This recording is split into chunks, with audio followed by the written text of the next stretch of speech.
వేదవ్యాస మహర్షి అంతటి వాడు పరమచింతాక్రాంతుడై ఉన్న సమయంలో ఆయన చింతని తొలగించడానికి కృష్ణ చరిత్ర అనే ఒక అమృతం పుచ్చుకుని నారదుడనే ఒక సద్గురు వచ్చాడు. సద్గురువులకి కొన్ని లక్షణములుంటాయి. ఏమిటా సద్గురువుల యొక్క లక్షణాలు అంటే శిష్యుల మీద అవ్యాజ కరుణ. వ్యాజ కరుణ అంటే ఏదో ఒక వంకతో ప్రేమించటం. ఒక వ్యక్తి ఇంకో వ్యక్తిని ప్రేమించాలంటే ఏదో ఒక వంక ఉండాలి. శిష్యుల్ని గురువుగారు మాత్రం అలా వంక లేకుండా ప్రేమిస్తాడు.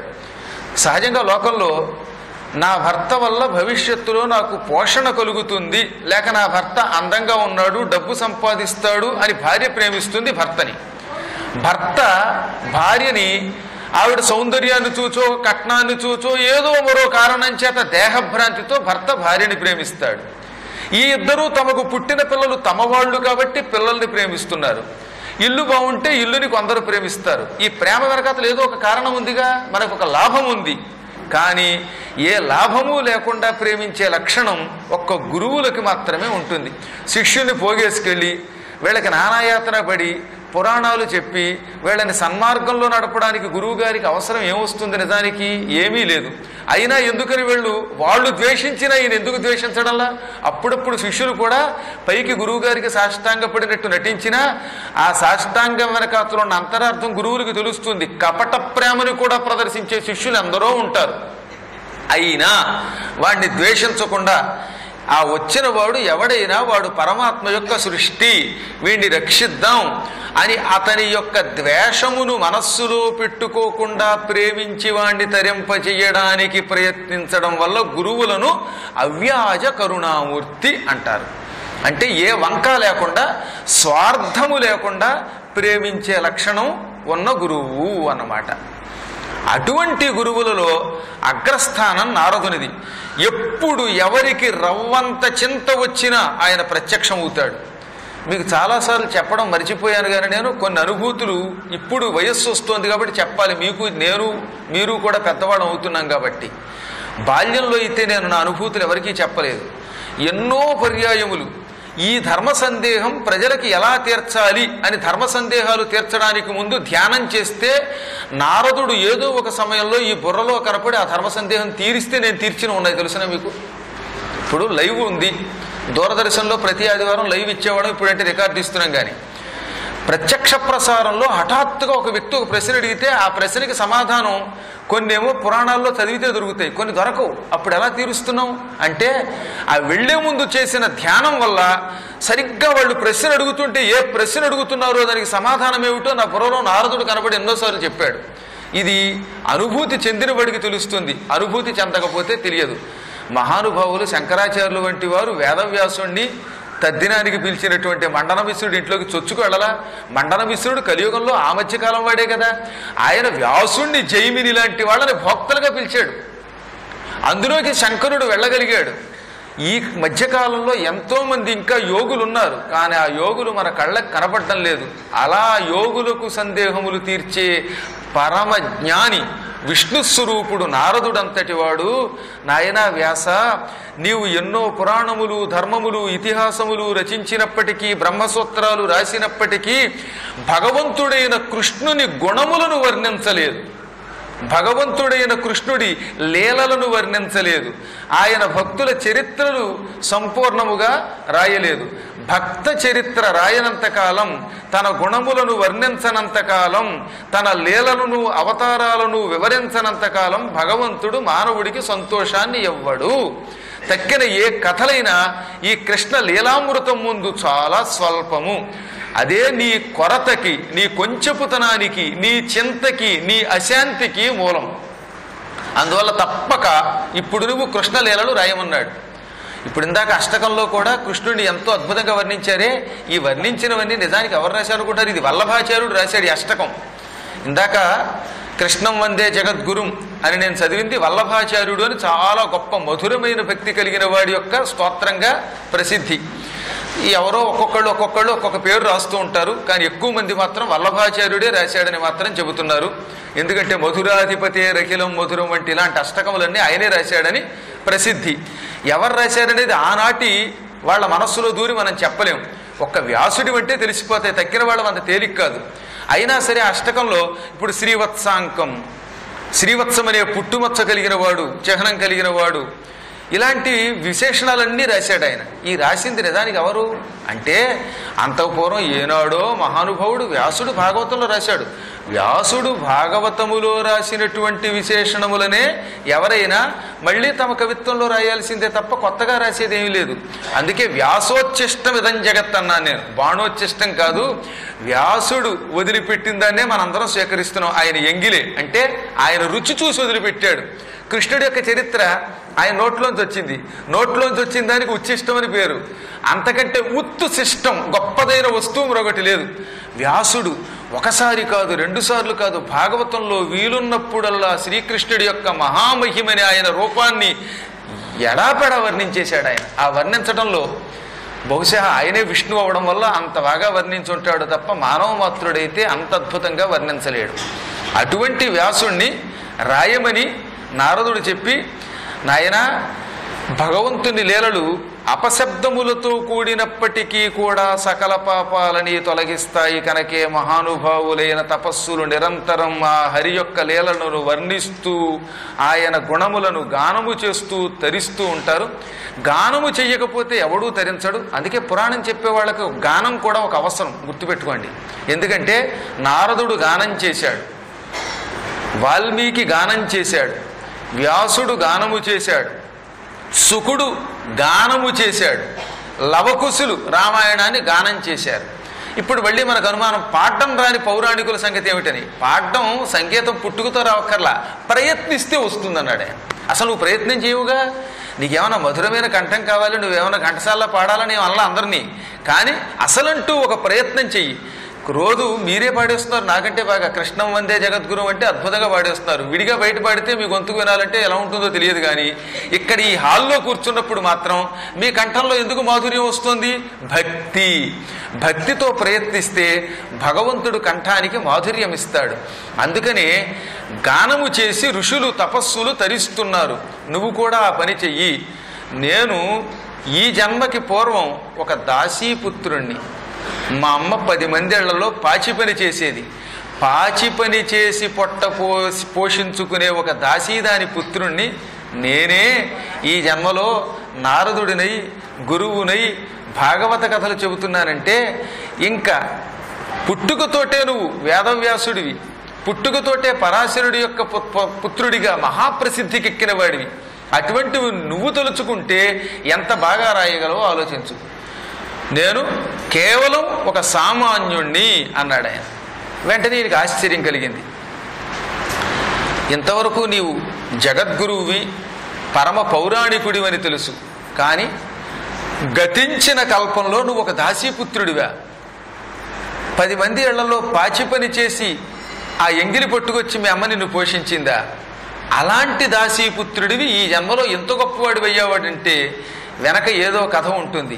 నీ పూర్వజన్మ రహస్యం చెప్పమని అడిగాడు వేదవ్యాస మహర్షి నారదుణ్ణి. అప్పుడు చెప్పాడు ఆయన, అహం పురాతీత భవే భవం మునే దాస్యాస్తు కస్యాశ్చన వేదవాదినాం నిరూపితో బాలకయేవ యోగినాం శుశ్రూషణే ప్రావృషి నిర్విరిక్షితాం. నేను ఒకానొకప్పటి కల్పంలో, ఇప్పుడున్న కల్పాన్ని శ్వేతవరాహ కల్పం అంటారు. ఇంత పూర్వం గడిచిపోయిన 27వ కల్పంలో ఒక పల్లెటూళ్ళలో అందరూ బ్రహ్మజ్ఞానులు ఎక్కువగా ఉండేటటువంటి ఒక ఊళ్ళో ఒక దాసీదానికి నేను పుత్రుండై పుట్టాను. ఆ జన్మలో మా ఊరు అదృష్టవశాత్తు ఒక నదీ తీరంలో ఉంది. ఆ నదీ తీరంలో ఎక్కువ మంది బ్రహ్మవాదులు, అంటే జ్ఞానానికి సంబంధించిన చర్చ చేసేవాడిని బ్రహ్మవాది అంటారు. పూర్వకాలంలో బ్రహ్మవాదులే ఉండేవారు. ఇప్పుడు రకరకాల వాదాలు వచ్చాయి. ఈ వాదాలతో యూనివర్సిటీలు నిండిపోయి కంపు అయిపోయి ఒక్క పద్యం రాదు ఎవడికి. దాక్కుని ఉంటాయి, దారిని ఇరుక్కుని ఉంటాయి. ఇవి పద్యాలు చివరికి. ఎటువంటి చరిత్ర అండి మన యూనివర్సిటీలతో. ఒకప్పుడు మహానుభావులు పనిచేశారు, అత్యద్భుతంగా భాషని లోకంలో వ్యాపింపచేశారు. ఏమీ పోయాయి. 10th క్లాస్ పుస్తకంలో పట్టుమని 10 పద్యాలు లేవు. పనికి మాలిన పాఠాలు పెట్టేస్తున్నారు. మళ్ళీ ఎప్పటికైనా వ్యవస్థ బాగుపడితే అప్పుడు అందరికీ పాండిత్యం వస్తుంది. ఇవాళ ఎందుకు పండితులు లేకుండా పోతున్నారు? కవిత్వం చెప్పేవాళ్ళు అవధానులు లేకుండా ఎందుకు పోతున్నారు? శ్లోకాలు ఎందుకు అందరూ తప్పులు చదువుతున్నారంటే అసలు స్కూళ్ళల్లో సంస్కృతం ఏది, తెలుగు ఏది? ఎంతసేపు పొద్దు నుంచి సాయంకాలం దాకా 2 4 3 లాంటి ఎక్కాలు కూడా కనీసం లేకుండా B for bat, C for cat, పిల్లి చదువుతూ మొదలవుతుంది మనకి. అందుకే అపశకునంతో మొదలవుతుంది. ఇందులోంచి తప్పక భవిష్యత్తులో జగద్గురువుల యొక్క ఆశీర్వచనంతో ఈ సంస్కృత మాతృభాష ప్రచారం బాగా సాగాలని కోరుకుందాం. ఎందుకు చెబుతున్నానంటే పూర్వకాలంలో ఎక్కువ మంది బ్రహ్మవాదులు ఉండేవారు. ఉపనిషత్తులు, వేదాలు, పురాణాలు, ఇతిహాసాలు ఇటువంటి వాటిని చర్చ చేసుకుంటూ ఉపనిషత్ సారాంశాన్ని లోకానికి పంచిపెట్టే జ్ఞానులు ఉండేవారు. అలాంటి జ్ఞానులతో కూడిన ఒక పల్లెటూళ్ళలో ఆ జ్ఞానుల ఇళ్లల్లో పనులు చేసి పెట్టే ఒక స్త్రీకి కొడుకు పుట్టాడు నారదుడు. నారదుడు అన్నాడు, ఆ జన్మలో అసలు నా పేరు కూడా ఎవరికి తెలియదు, దాసీపుత్ర అనే పిలిచేవారు చాలామంది, అలా బతికాను అన్నాడు ఆయన. కానీ యోగం అనేది ఒకటి ఉంటుంది. భగవంతుని యొక్క అనుగ్రహం ఉంటే పనికిరాని వాడు కూడా పండితుడవుతాడు. దైవానుగ్రహం లేకపోతే మహాపండితులై కూడా జీవితంలో కీర్తి పొందలేరు. కీర్తి పొందడానికి మూల కారణం దైవానుగ్రహము అన్నారు భాగవతంలో. కొంతమంది బాగా చదువుకుంటారా, అయినా వాళ్ళు ఎందుకు పురాణం చెబితే రాణించరు, వాళ్ళకి కీర్తి రాదు. కొందరు ఏమీ చదువుకోరు, హఠాత్తుగా దైవానుగ్రహంతో గొప్ప కీర్తిలోకి వస్తారు. ఈ కీర్తి ఎందుకు వస్తుందో, అపకీర్తి ఎందుకు వస్తుందో, సంపదలు ఎందుకు వస్తాయో, ఆపదలు ఎందుకు వస్తాయో తెలుసుకోగలిగితే వాడు జ్ఞాని అవుతాడు. అందుకే జ్ఞాని ఈ రెండింటికి అతీతంగా ఉంటాడు. ఆపదలు వచ్చినప్పుడు కుంగిపోయి సంపదలు వచ్చినప్పుడు పొంగిపోతే, కీర్తి వచ్చిన రోజుల్లో ఎవడి మాట వినం మనం, అప్పుడు మనంత గొప్పవాళ్ళు ఉండరు. అదే కీర్తిపోయి అపకీర్తి వచ్చినప్పుడు మాత్రం ఎందుకు కుంగిపోవాలి మనం? దానిని దీనిని సమానంగా తీసుకున్నవాడే బ్రహ్మవాది. నేను చెప్పిన మాట కాదు, భాగవతం చెబుతున్న మాట. అటువంటి బ్రహ్మ జ్ఞానం ఒక్కొక్కప్పుడు భగవద్ అనుగ్రహంతో ఎలా కలుగుతుందో నేనే ఉదాహరణ ఆ జన్మలో అన్నాడు నారదుడు. నాకు ఒక 8-10 ఏళ్ల వయస్సు ఉన్నది ఇంచుమించుగా. ఆ కాలంలో మా అమ్మ అందరి ఇళ్లల్లో పాచి పని చేసి అంట్లు తోమి వాళ్ళ ఇళ్లలో ఇచ్చినటువంటి పదార్థాలు పట్టుకొచ్చి అవి తాను తినక ముందు నాకు పెట్టేది. దురదృష్టవశాత్తు ఆ జన్మలో నారదునికి చిన్నప్పుడే తండ్రి పోయాడు. తల్లే ప్రేమగా పెంచేదిట. తల్లికి కొడుకంటే ఇష్టం, ఉన్నది ఒకడే కొడుకు. అందుకని ఎవరైనా లడ్డు ఇస్తే, అబ్బా ఈ లడ్డు నేను తింటాం ఎందుకులే, మా అబ్బాయికి పెడదాం అని అబ్బాయికి పెట్టేదనమాట. పిల్లల మీద ఉన్న వ్యామోహం వల్ల తాను తినడం మాని ఈ పిల్లవాడిని చాలా జాగ్రత్తగా పెంచేది ఆవిడ పెట్టిన పదార్థాలు తినేవాడు. కానీ చిన్నప్పటి నుంచి ఈయనకి తెలియకుండానే ఎవరైనా గురువుల్ని ఆశ్రయించి పైకి రావాలని కోరిక ఉండేది. ఆ కోరిక చివరిదాకా ఉండాలి. మళ్ళీ గురువుని ఆశ్రయించాలి, తరించాలనే కోరిక ప్రారంభంలో ఉండి గురువుని ఆశ్రయించిన తర్వాత ఆ గురువు గారు కొంపలు తీసే శిష్యుల ఉపయోగం ఉన్నది. ఈయన అలా కాకుండా తరించాలనుకున్నాడు. ఇలా ఉండగా ఆ చిన్న వయస్సులో ఆయన అదృష్టం బాగుండి ఒకసారి వానాకాలం వచ్చింది. వానకాలంలో, వర్షాకాలంలో చాతుర్మాస్యం ఆరంభం అవుతున్నది. ఇదిగో ఈ నెల 16వ తారీఖు నుంచి మళ్ళీ మనకి ద్వాదశి నుంచి మొదలవుతుంది కర్కాటక సంక్రమణం. అప్పటి నుంచి చాతుర్మాస్య దీక్షారంభం చేస్తాం. కర్కాటక సంక్రమణం వచ్చింది అంటే అప్పటి నుంచి దానికి దక్షిణాయన పుణ్యకాలం అని పేరు. సాధారణంగా ఆషాఢ మాసంలో శుక్లపక్షంలో ఏకాదశి నాడు ప్రారంభించి శ్రీ మహావిష్ణువు నిద్ర కెడతాడు. ఆ రోజు నుంచి ఏదన్నా కష్టం వస్తే పక్కన పెడదాం, కానీ ఋషులకు ఒక నియమం ఉందన్నమాట. ఏ వరదలో వచ్చి కొట్టుకుపోవడమో లేకపోతే అసలు ప్రయాణంలో పొరపాటును ఇరుక్కుపోవడమో లాంటి ఇబ్బందులు లేకుండా ఉంటే మాత్రం ఆషాఢ మాసంలో శుక్లపక్షం నుంచి మొదలుపెట్టి, అది కూడా శుక్లపక్షంలో ఏకాదశి, దానికి శయన ఏకాదశి అని పేరు. శ్రీ మహావిష్ణువు పాలసముద్రంలో నైమిత్తిక నిద్రలో గడతాడు. అది నిద్ర కాదు, నిద్రపోతున్నట్టు నటిస్తాడు, యోగ నిద్ర. ఆయన నిజంగా నిద్రపోతే మనం ఎప్పుడో శాశ్వతంగా నిద్రపోతాం. లోకశ్రేయస్సుకి మనకి విశ్రాంతి ఇవ్వడానికి, ఆరోగ్యం ఇవ్వడానికి ఆ మహాత్ముడు నిద్ర నటిస్తాడు. అలాంటి నిద్రకి వెళ్ళే ఏకాదశికి శయన ఏకాదశి అంటే నిద్రపోతున్న పడుకున్న ఏకాదశి అని పేరు. శయన ఏకాదశి శయనైకాదశి అవుతుందన్నమాట.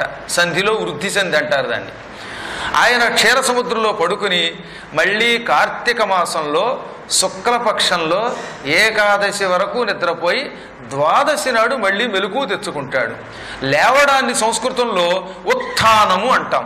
ఉత్థానం అవుతున్నాడు గనక, అంటే లేస్తున్నాడు గనక ఆ ద్వాదశికి ఉత్థాన ద్వాదశి అని పేరు. కార్తీక మాసంలో శుక్లపక్షంలో ద్వాదశి నాడు ఆయన లేచాడు.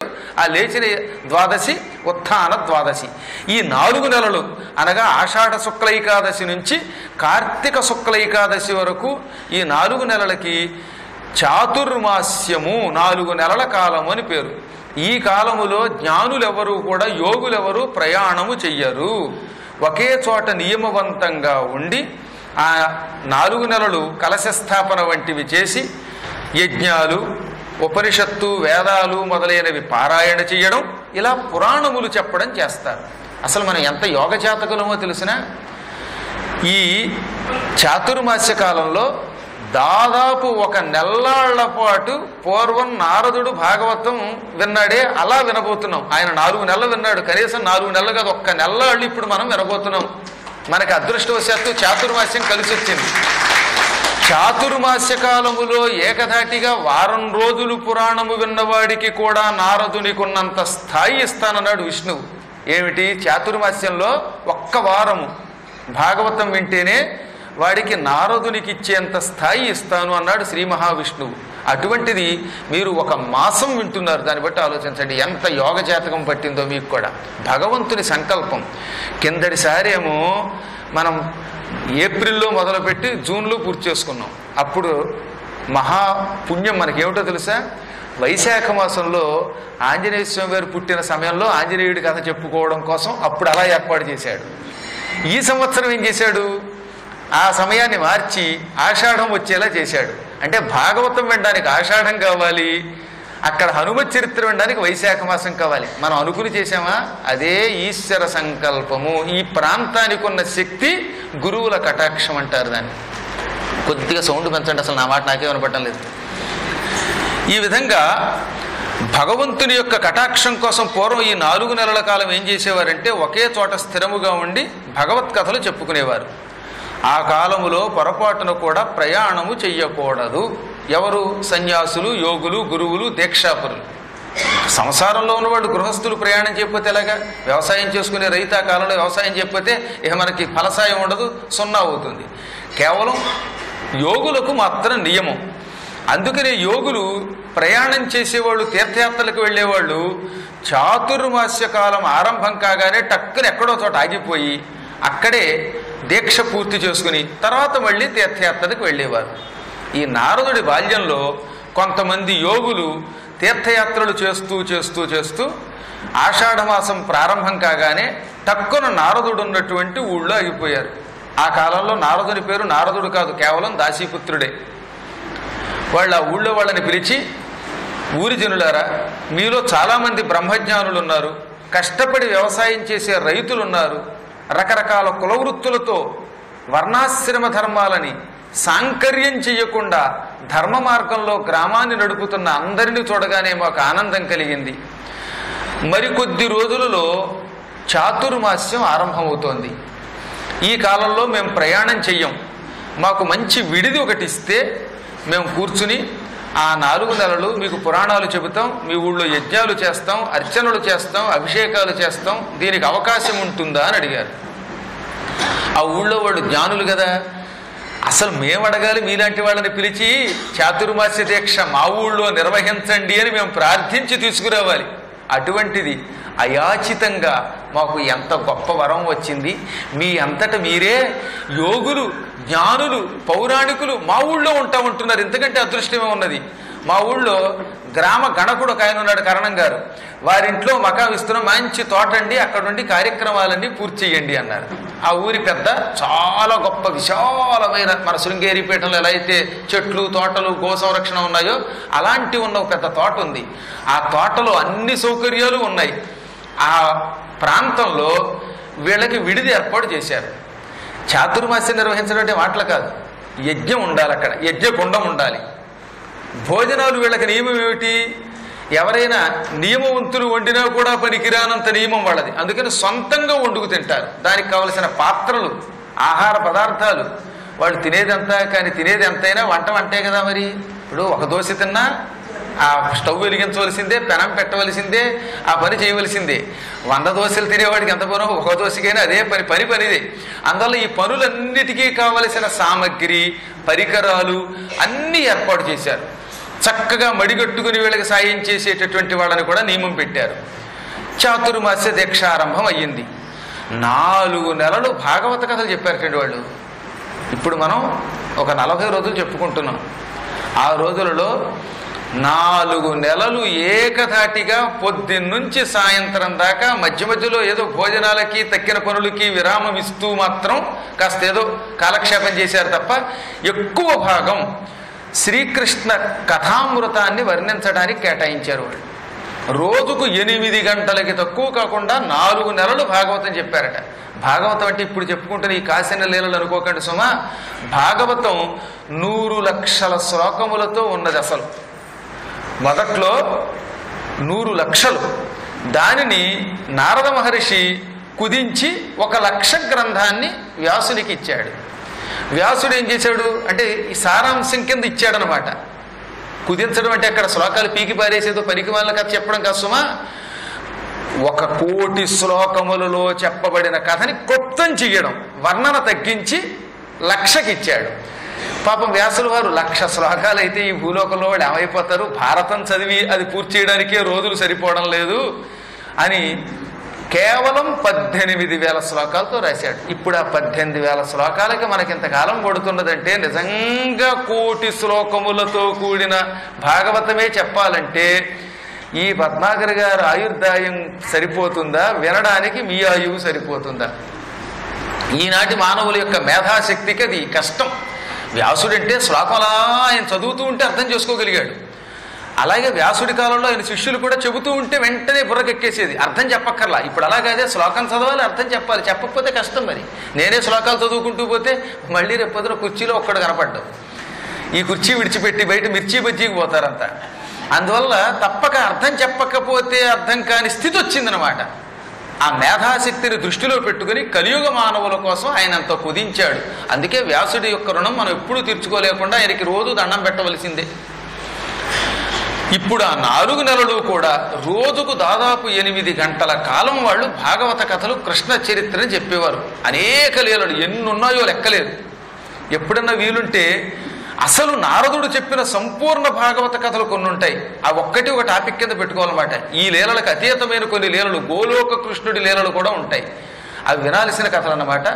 అదిగో ఆ లీలలన్నీ వాడు చెబుతూ ఉంటే ఊళ్ళో వాళ్ళంతా వీలున్నంత ఎక్కువ సమయం గడిపేవారట. ఏదో వ్యవసాయానికి దానికి వెళ్ళవలసి వస్తే తప్ప, లేకపోతే అందరూ కూడా అదృష్టం మనకి ఈ కథలు మళ్ళీ ఎవరు చెబుతారు, ఈ కాలం గడిచిపోతే వస్తుందా, భయంకరమైనది కాలం, కన్ను మూసి తెరిచేలోపు వేగంగా వెళ్ళిపోతుంది, ఆ వెళ్ళిపోయేలోపు మనం వెళ్ళిపోతున్నాం, కాబట్టి కాలాన్ని సద్వినియోగం చేసుకుందాం అనుకుని వినేవారు. అందులో ఇక ఊళ్ళో ఆడవాళ్ళు అయితే చెప్పక్కర్లేదట. ఎక్కడ చూసినా సహజంగా పురాణం వినడానికి పూర్వకాలంలో ఆడవాళ్ళు ఎక్కువ వచ్చేవారు. పూర్వకాలంలో ఎందుకంటే ఆ రోజుల్లో టీవీ సీరియల్స్ లేవు గనక. ఇప్పుడు కలియుగంలో మారిపోయి మగవాళ్ళు ఇటు ఎక్కువ పెరుగుతున్నారు, ఆడవాళ్ళు కొంచెం తగ్గి ఆడవాళ్ళ కుర్చీల వెనకాతలు కూడా మగవాళ్ళు పెరుగుతున్నారు. ఏదో యుగం మారిందిలేండి, ఎవరాడో ఎవరు మగో కూడా తెలియటం లేదు. ఇదో పక్కన పెడితే బాగా జనం కూర్చుని భక్తితో పురాణం వినేవారు.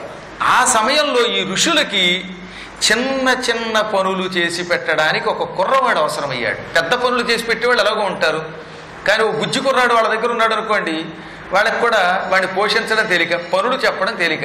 ఇప్పుడు ఎంత కాకుండా గొప్ప వాళ్ళని పెట్టినా చూస్తూ చూస్తూ ఆ మురళీ గారు లాంటి పెద్ద ఆయనకో శ్రీనివాస్కో కొంచెం ఆ చెప్పులు ఇలా పట్టుకురా అనలేను కదా నేను, ఎందుకంటే వయస్సుని బట్టి. అదే ఒక 8 ఏళ్ళు 10 ఏళ్ళ కుర్రాడు ఉంటే ఒరే కొంచెం ఆ చెప్పులు ఇలా పట్టుకురా అంటే వాడికి ఏమీ ప్రమాదం కాదు, వాడు కూడా భక్తితో తేవచ్చు, కొడుకుతో సమానుడు కనుక. అందుకని ఇలాంటి కుర్రవాడు ఎవడైనా ఉంటే మాకు అప్పగించండి, కమండలం తెమ్మంటే తెచ్చేందుకు, తువ్వాలు తెమ్మంటే తెచ్చేందుకు, యజ్ఞోపవేతం తెచ్చేందుకు, 4 పువ్వులు కోసుకొచ్చేందుకు ఒక కుర్రవాడిని మాకు ఇవ్వండి అన్నారట యోగులు. ఆ రోజుల్లో బాలకార్మిక చట్టం అనేది ఒకటి లేదు కనుక మళ్ళీ వాడు వెంటబడి గొడవ చేయకుండా. అందుకని ఇప్పుడు ఆ ఊళ్ళో అటువంటి కుర్రవాడు ఎవడు, ఆ కుర్రవాడు కూడా ఎటువంటి వాడు అయి ఉండాలి, చెప్పిన పని శ్రద్ధగా చేసేవాడు అయి ఉండాలి. తీరా కుర్రాన్ని అప్పగిస్తే వాడు క్రికెట్కు పోతే వీళ్ళ పని ఏమైపోతుంది, బకెట్ పుచ్చుకుని వీళ్ళు వెళ్ళాలి, వాడు క్రికెట్ వీళ్ళ బకెట్, ఈ ఇబ్బంది కనుక. అలా కాదండి, శ్రద్ధగా చేసి పెట్టే కుర్రాన్ని ఇస్తాం. మా దగ్గర ఒక దాసి ఆవిడ పనిచేస్తోంది, ఆవిడ కొడుకు పరమ భక్తుడు, అటువంటి జ్ఞానులు చాలా అరుదుగా ఉంటారు, కుర్రాడు కాబట్టి పొగడకూడదు, వాడిని మీకు అప్పగిస్తామని ఆ కుర్రవాడిని అప్పగించారు. అది అతని జాతకంలో మార్పు అన్నమాట. ఇంకా కుర్రవాడు ఉన్నట్టు రోజు పొద్దుటే వాళ్ళ దగ్గర ఉండడం, స్నానం చేసి వాళ్ళకంటే బాగా విభూతి అవి ధరించి వారు ఏ పని చెబితే చేసేవాడు. దాసీపుత్రుడైన ఆయన ఎక్కడ, మహాయోగులు వాళ్ళెక్కడ, వాళ్ళు ఎంతో ప్రేమగా ఒళ్ళో కూడా కూర్చోబెట్టుకున్నారట. వాళ్ళు రోజు ఏం చేసేవారు, అన్నం వండుకుని దానిని పరమాత్మకి నివేదన చేసి కొంత యజ్ఞంలో దానిని వేసి, యజ్ఞంలో చెరువు అనే పేరుతో వేసి మిగిలిన అన్నాన్ని గిన్నెలోంచి వడ్డించుకు తినేవారు. వాళ్ళు చాలా తక్కువ తింటారు. ఆ తిన్నాక మిగిలిపోయి ఉంటాయిగా గిన్నెలో అన్నం, ఆ అన్నం నేతితో వండిన పులగం లాంటిది. అంటే బియ్యంలోనే పప్పులన్నీ కలిపేసి మళ్ళీ విడిగా కూరలు తినరు వాళ్ళు, అందులోనే అన్ని కలుపుకు తినేసేవారు. అటువంటి ఆహారం గిన్నెలో వాళ్ళు తిన్నాక మిగిలితే ఆ మిగిలిన శేషాన్నాన్ని ఎంగిలి అంటారు. అది ఈయన తినేవాడు. శాస్త్రం ఏమిటంటే ఒక గిన్నెతో అన్నం వండి అందులోంచి కొంత వడ్డించుకున్నాక గిన్నెలో మిగిలిపోయిన అన్నం ఎంగిలి, దానిని ఎప్పుడూ కూడా గురువులకి పెట్టకూడదు, ఇంటికి వచ్చిన అతిథులకి అవి పెట్టకూడదు. బంధువులకి పెట్టచ్చు, కానీ పెద్దవాళ్ళు ఎవరైనా వస్తే లేక గొప్పవాళ్ళు వస్తే వాళ్ళకి పెట్టకుండా వాళ్ళు కొత్తగా వండి పెట్టాలి. గిన్నెలో మిగిలిన అన్నమే ఎంగిలి అంటున్నామంటే ఇక ఇవాళ బఫే తినేటటువంటి వాళ్ళని చూస్తే వాళ్ళు ఏమైపోతారో. అసలు ఈ చేత్తో ఎంగిలి కంచం చేత్తో పట్టుకుని ఆ చేత్తోటే వడ్డించేసుకుంటూ ఒకళ్ళ మూతులు ఒకళ్ళు రాసుకుంటూ తినేస్తున్నారు. కలియుగం ఇది. భయంకరమైనటువంటి దోషాల్లో కల్లా ఈ చేత్తో కంచం పట్టుకు అన్నం తినడం అనమాట. ఆ పాపాత్ముల చేతులు నరికేస్తానన్నాడు యముడు. అన్నం కంచాలు చేత్తో పుచ్చుకొని తినే అధికారం ఒక్క ప్రయాణంలో మాత్రమే ఉన్నది. మార్గమధ్యంలో కనుక అన్నం తింటే దోషం లేదట, ఎందుకంటే ప్రయాణం కనుక. అందుకే దానికి అధ్వాన్నం అని పేరు.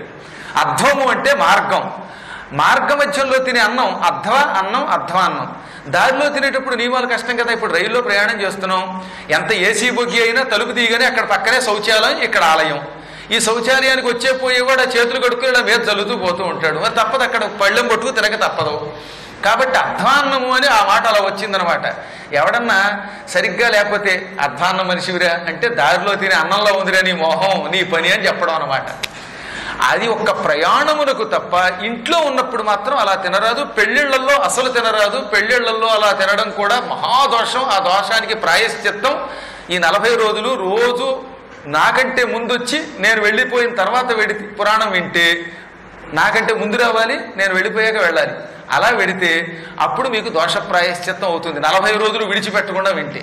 నేను చెప్పలా, వ్యాసుడు చెప్పిన వాడే చెబుతున్నాను. నేనేం చెప్పినా ప్రమాణం లేకుండా చెప్పను. ఒక మండల దీక్షతో భాగవతాన్ని శ్రద్ధగా గురుభక్తితో వింటే అప్పుడు అటువంటి వాడికి ఇలాంటి దోషములన్నీ తొలగిపోతాయి. ఆఖరణ చెప్పాడు కదండి, సకల పాపాలకి ప్రాయశ్చిత్తం భాగవత శ్రవణం. అందువల్ల ఆ రోజుల్లో చాలా జాగ్రత్తగా వండిన తర్వాత మిగిలిన అన్నాన్ని ఎవరికి పెడితే వాళ్ళకి పెట్టేవారు కాదు. అది ఇలాంటి పని వాళ్ళకే పెట్టాలి, అది వాళ్ళ సొమ్ము. అందుకే ఈ కుర్రవాడికి ఆ గిన్నె మంగళమనుచును వారల ఎంగిలి భక్షింతు వానగండకు నోడల్ మొంగల నిలుతును నియతిని వెంగలి క్రియ చనుదు ఉరు వివేకముతోడన్. వాళ్ళు తినగా మిగిలిన అన్నం మంగళమస్తు అని పవిత్రంగా నమస్కరించి తినేవాడిని. ఆ అన్నానికి కూడా నమస్కరించి అది పవిత్రమైనదని భావించి అంత పవిత్రంగా నేనుంటూ తినేవాడిని. ఎంత అదృష్టం! మహానుభావులైన యోగులు అన్నం వండుకున్నారు, వాళ్ళు తినగా మిగిలిన శేషాన్నం నాకు ఇచ్చారు, అది నాకు ప్రసాదం, కృష్ణుడు తినగా ఇచ్చిన ప్రసాదం అనుకుని ఆనందంతో బ్రహ్మానందంతో తినేవాట. అందుకే మంగళమనుచును అన్నాడు. ఇది నాకు మంగళం, శుభం అనుకుని తిన్నాడు. వాన వచ్చినా, అది వానకాలం కదా మరి, అందుకని వాన వచ్చేది. అంతలోనే ఆషాఢ మాసంలో ఉక్కపోస్తుంది కూడా. ఆషాఢం యొక్క లక్షణం ఏంటంటే ఓ చిరుకు పడుతుంది, తర్వాత చెమట్లో. అందుకని ఎండ వచ్చేది, ఉక్కపోసేది. ఇటు వర్షం వచ్చినా, అటు ఎండ వచ్చినా, ఉక్కపోసినా, ఏసీ పని చేయకపోయినా ఏం విసుక్కోకుండా ఎంతో శ్రద్ధతో వాళ్ళ ఎదురుగుండా చేతులు కట్టుకుని ఉండేవాడిని. ముంగల నిలుతును నియతిని అన్నాడు ఆయన. నియమముగా కూర్చునేవాడిని. నియమం అంటే ఏమిటో తెలుసా? పురాణానికి ఇక్కడికి లోపలికి వచ్చేటప్పుడు కిక్కురు మనకుండా రావాలి. కబుర్లు చెప్పుకుంటూ తలుపెయ్యి, అలా చెయ్యి అని పక్క వాళ్ళతో మాట్లాడుతున్నారు కొంతమంది. అది కూడా మహాపాపం. నిశ్శబ్దముగా నియమముగా అసలు మనిషి లోపలికి వస్తున్నాడా లేదా అనేది తెలియకుండా రావాలట. అంత నియమముతో నేను వారి ఎదురుగుండా కూర్చునేవాడిని. ఎందుకంటే పురాణం చెప్పేవాడికి పొరపాటును కూడా మనస్సు చెదరకూడదు. అందుకే నియమముగా వారి ఎదురుగుండా కూర్చునేవాడిని. నేను ఎంతో అమాయకుళ్ళ చేతులు కట్టుకుని వాళ్ళకి సేవ పూర్తయ్యాక వాళ్ళు పురాణం చెబుతుంటే మొదటి వరుసలో కూర్చుని వినయముతో వినేవాడిని. వాళ్ళు పురాణం చెప్పేవారు, ఎంత బాగా చెప్పేవారో. వారు విష్ణు చరిత్రముల్ చదువగా వర్ణింపగా పాడగా ఆరావంబు సుధారస ప్రతిమమై అశ్రాంతమున్ వీనులన్ తోరంబై మది అంతరంగమది సంతోషంబు చేకూర్చగన్. వాళ్ళు పురాణం చెప్పారయ్యా వ్యాస. ఆహా, ఒకరి తర్వాత ఒకరు ఆ మహానుభావులు నాకు కృష్ణుడి కథలు చెప్పారు. కృష్ణుడి చరిత్ర చదివేవారు, పద్యాన్ని చదివేవారు, వర్ణించేవారు, పాటల కింద మధ్య మధ్యలో పాడేవారు. అందుకే చదవగా వర్ణింపగా పాడగా 3 పనులు చేశారు వాళ్ళు. ఏం చేద్దంటే అన్ని వేళలా పాడడం కుదరదు కనుక వచనం కింద చదవాలి, వర్ణించాలి, వివరించి చెప్పాలి. మధ్య మధ్యలో అద్భుతమైన శ్లోకాలు పాడేవారు. ఆ పాటలున్నాయే, వాళ్ళు పాడుతున్న శ్లోకములలో ఉన్న రాగం వల్ల, కృష్ణుడి యొక్క మహిమ వల్ల మా చెవులు కరిగిపోయేవి. అంత మధురముగా చెప్పారు వాళ్ళు భాగవత కథ. ఆ కథ వింటున్నంతసేపు అమృతం తాగినట్టు అనిపించేది. ఆ అమృతం కంటే ఈ అమృతం గొప్పది. ఆ అమృతం కేవలం స్వర్గం ఇస్తుంది, ఈ కృష్ణామృతం కైవల్యం ఇస్తుంది. అందుకే అది చెవుల్లో చేరగానే మనస్సు లోపలికి వెళ్ళిపోయి నా మనస్సు పులకించిపోయేది. సంతోషంతో ఆనందంతో కన్నీళ్లు కారుస్తూ ఉండిపోయేవాడు. వాళ్ళు పురాణం చెప్పినంతసేపు ఈయన కళ్ళ వెంబడి ఆనంద బాష్పాలు వచ్చేవిట. కృష్ణుడిని ఎప్పుడు చూస్తానో, కృష్ణుడితో ఎప్పుడు తిరుగుతానో, ఆ వైకుంఠవాసుడి యొక్క దివ్య పాద పద్మాలకు ఎప్పుడు నమస్కారం చేస్తానో అనుకుంటూ నిరంతరం ఆ కృష్ణుడి దర్శనానికి తపించిపోయేవాడిని. రోజు చీకటి పట్టమే తడవాయి. నేను వాళ్ళ దగ్గరకు వెళ్ళి కథ పూర్తయి పడుకుంటున్న సమయంలో వాళ్ళ కాళ్ళు ఒత్తి సేవ చేసేవాడిని. నాయన పడుకోరా పిల్లవాడా అని చెప్పేదాకా పడుకునేవాడిని కాదు. వాళ్ళు నన్ను కన్న బిడ్డ కంటే ఎక్కువ చూశారు. అంతమంది మహానుభావులైన బ్రహ్మవాదులకి, భాగవతోత్తములకి, పురాణం చెప్పేవారికి సేవ చేసే యోగ్యత నాకు లభించింది. వాళ్ళు నాకు 4 నెలల పాటు చెప్పిన కథ చెప్పకుండా చెప్పారు. జనమందరికీ చెప్పడం ఒక ఎత్తుట, ఈ కుర్రాడు ఎదురుగుండా ఉంటే అసలు అతనికేసే చూసేవారట వాళ్ళు. ఇప్పుడు చాలా మంది కూర్చుని వింటారు కదా, కానీ అందులో ఒక్కొక్క శ్రోత అంటే ఎందుకో గురువులకి ఇష్టం ఉంటుంది, అందుకని వాడికేసి ఎక్కువ చూస్తారు. అలా కాకుండా కేవలం ఆ బాలుడికేసే చూసేవారట వాళ్ళంతా. ఆ బాలుడు వినే తీరు, ఆ బాలుడి ప్రవర్తన వాళ్ళని అంత ఆకట్టుకున్నది. ఇలా క్రమంగా 4 నెలల కాలం హాయిగా వెళ్ళిపోయింది. నేను ఆ ప్రౌరుట్ కాలంలో, వర్షాకాలంలో వారి సేవ చేశాను. వారికి కాషాయ వస్త్రాలు తెచ్చాను, వారికి దండకమండలాలు తెచ్చాను. సాధారణంగా మడినీళ్ళు వాళ్ళు తెచ్చుకుంటారు, కానీ నన్నే తెమ్మనేవారు. నాకు కూడా ఆ యోగం ఇచ్చారు వాళ్ళు.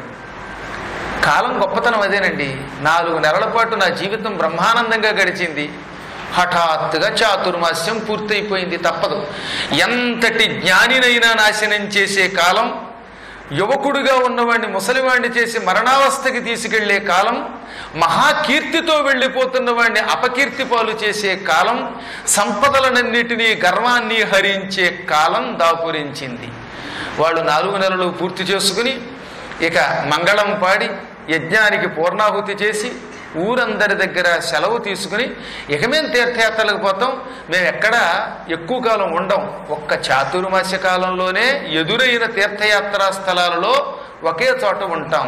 తక్కిన కాలములలో మేము తీర్థయాత్రలకు వెళ్ళి క్షేత్రములను దర్శనం చేసుకుంటూ పోతాం, మేము మళ్ళీ తీర్థయాత్రలకు పోతాం అన్నారట. ఊరి వారంతా ఎంతో ప్రేమతో భక్తితో వాళ్ళకి కానుకలిచ్చి, వాళ్ళ తీర్థయాత్రలకు వెళ్ళడానికి మధ్యలో కాస్త భోజనాది పదార్థాలు సర్ది ఇచ్చి ఊరి చివరి వరకు వచ్చి వీడుకోలిచ్చి పంపించారు. నిజంగా అందరూ ఊరి చివరి దాకా వచ్చారు. నాకు కిందటి సంవత్సరం బాగా గుర్తండి. ఆ సత్యనారాయణ గారు, గుంటూరు సత్యనారాయణ గారు ఆ వెనకాతలు కూర్చున్నారు. వీళ్ళంతా కూడా చివరి నేను వెళ్ళిపోతుంటే కారు దగ్గరకు వచ్చి ఓ సెండ్ ఆఫ్ ఇచ్చిపోయారు. పెళ్ళిళ్ళలో వియ్యాల వారిని కూడా అలా పంపరు. ఈ ఊళ్ళో భక్తులు అలా పంపించారు. అంటే వానకాలంలో, చాతుర్మాస్య కాలంలో ఋషుల్ని ఊరు చివరిదాకా తీసుకెళ్ళి అలా వదిలేరట. అలాగే అందరినీ భక్తితో పంపించగా ఆఖరణ కుర్రాడైన నారదుడు మాత్రం వాళ్లతో కూడా వెళ్ళిపోవడానికి సిద్ధపడ్డాడు. మహాత్ములారా, 4 నెలల కాలం మీరిక్కడున్నారు. నాకు సంపూర్ణమైన భాగవత కథని అనుగ్రహించారు. నన్ను ఎన్నో రకాలుగా ప్రేమించారు, ప్రసాదం పెట్టారు. కృష్ణుడి యొక్క లీలలతో నన్ను వేరే లోకానికి తీసుకుపోయారు. ఇప్పుడు మీ దారి మీరు చూసుకోవడం న్యాయమా? నేను మీతో వచ్చేస్తాను. నాకు అమ్మ వద్దు, ఇల్లు వద్దు, మీతో పాటు యాత్రలకు వస్తాను, మీతోటే యోగ దీక్షలో శరీరం విడిచిపెడతాను అన్నాడు ఆయన. అప్పుడు వాళ్ళు అన్నారు, నాయనా నువ్వు కుర్రవాడివి, పైగా అమ్మ ఉన్నది, తల్లికి సేవ చెయ్యకుండా, తల్లి అనుగ్రహం లేకుండా, తల్లి అనుజ్ఞ లేకుండా ఎవడూ సన్యాసం పుచ్చుకోకూడదు. అందున ఏదో కొంతకాలం గృహస్థాశ్రమంలో జీవించి ఉంటే నిన్ను మాతో పాటు పట్టుకుపోయేవాళ్ళం. నువ్వు గృహస్థువు కాదు, ఇంకా బాలుడివి, ఇంకా విద్యాభ్యాసం పూర్తి కాని వాడివి. పైగా నీకు ఒక్క తల్లి తప్పెవరూ లేరు. ఆ తల్లికి నువ్వే దిక్కు. కాబట్టి తల్లికి చేయవలసిన అంత్యక్రియలు చేయకుండా, ఆవిడికి చేయవలసిన సేవలు చేయకుండా, వార్ధక్యంలో ఆవిడని పోషించకుండా, లేదా కనీసం తల్లి యొక్క అనుజ్ఞైనా లేకుండా ఎవరూ కూడా తీర్థయాత్రలకి పోకూడదు, సన్యాసం పుచ్చుకోకూడదు. కాబట్టి తల్లి సేవలో తరించు అన్నారు. అప్పుడు ఆయన అన్నాడు, ఏమండి నాకేమో సంసారం మీద వ్యామోహం లేదు. అమ్మ అనుజ్ఞ తీసుకుని మీతో వచ్చేద్దామంటే అమ్మేమో అనుజ్ఞ ఇవ్వదు. మీరు వెళ్ళిపోతే మళ్ళీ నేను సంసారంలో పడిపోతాను, యథాప్రకారంగా భ్రష్టుణ్ణి అయిపోతాను. నన్ను అనుగ్రహించే వాళ్ళకి ఎవరూ ఉండరా? ఇలాగే జన్మించడం, పెరగడం, చావడం, మళ్ళీ జన్మించడం అనే జనన మరణ సంసార చక్రంలో కొట్టుమిట్టాడవలసిందేనా అన్నాడు. అప్పుడు వాడు జాలిపడి, నీకు మేము ఓం నమో భగవతే వాసుదేవాయ అనే ఒక దివ్య మంత్రాన్ని ఉపదేశిస్తాం. ఈ మంత్రంతో పాటుగా కృష్ణ, వాసుదేవ, సంకర్షణ, ప్రద్యుమ్న, అనిరుద్ధ వంటి దివ్యనామాలని జపం చేసుకో. ఎప్పుడూ భగవన్నామాన్ని విడిచిపెట్టకు. సర్వకాల సర్వావస్థలలో ఆ నామస్మరణ చేసుకో. మేమిచ్చిన మంత్ర జపం చేసుకో. ఆ మంత్రం నిన్ను రక్షిస్తుంది. భగవంతుడు అవ్యాజ కరుణామూర్తి. ఆ శ్రీకృష్ణుడు నీ వెంట